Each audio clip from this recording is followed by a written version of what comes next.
రే పార్టీకి వస్తున్నావు కదా? ఏంటి పార్టీయా? సారీ రా, నేను పార్టీకి రాలేను. నేను సారీ, ఏమనుకోవద్దు. రే నా కొడక ఎలా హ్యాండ్ ఇచ్చావేంట్రా? అసలు ఎందుకు రావు? ఫస్ట్ బ్యాచిలర్ ఉంటాయి కదా, నేను ఇప్పుడు ఫ్యామిలీ అయింది నాకు.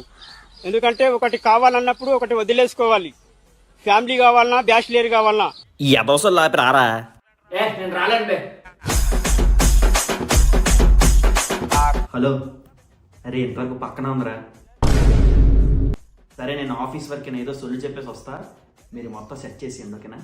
ఆడు గడప దాటి అడుగు బయట పెట్టిన క్షణమే తల మొండెం వేరవ్వాలా. ఎక్కడికి రా? అంటే అర్జెంట్గా ఆఫీస్ వర్క్ ఉందంటారు, రమ్మన్నారు. వచ్చేస్తాను, వెళ్ళేసి వచ్చేస్తాను. ఆ కుర్చీని మడత పెట్టి